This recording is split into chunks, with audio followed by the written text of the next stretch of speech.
आपला भाऊले बंबईले दाडाना शे दारशात ना आवाज नाही ना माय तारशी ना ताई दारशे ना बंबईले का बा दारशात विकास धुळाशाला चकाचक रस्ता पाहिजे चकाचक गटरी पाहिजे वीज पाहिजे माय मावल्याचे वेळेवर काम धंदा पाहिजे आणि आम्हाला बेरोजगारचे रोजगार पाहिजे यासाठी आपल्या बाईले बंबईले दाडाना शे एक घोषणा द्यावं जर बंबईले दाडावा नाही तर लढणार प्रश्न विचारितो आणि ते प्रश्नाचं ज्यांनी खरं उत्तर दिलं तर त्याला आम्ही एक बक्षीस जाहीर करणार आहे। तर सर्वांनी शांतता ठेवावी।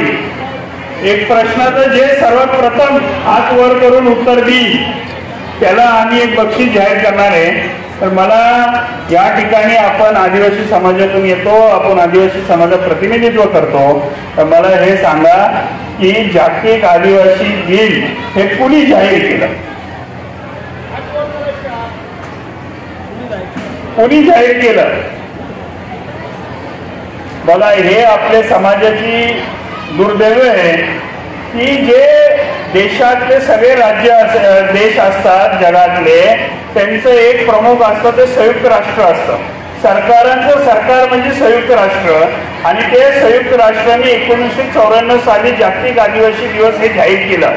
तर म्हणजे आदिवासी समाजाला महत्व द्यायचे जगातल्या सरकारने केलं, भारतातले नाही जगातल्या सरकारने, हे आपल्यासाठी अभिमानाची बाब आहे। आणि त्यामुळे आज आपण 9 ऑगस्टला जागतिक आदिवासी दिवस साजरा करतो। हे आपल्या समाजापर्यंत आपण कुठेतरी आपण पोहोचायला कमी पडतो आणि हे कमी पडल्यामुळे आपला समाज नेहमी आपले आदर्श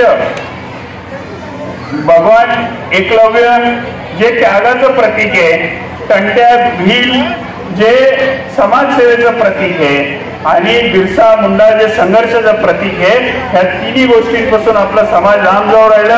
आपल्याला आपल्या समाजाचा इतिहास माहित नाही पडत आणि त्यामुळं आपला समाज भरकटत जातो आणि एक अशी परिस्थिती देशात निर्माण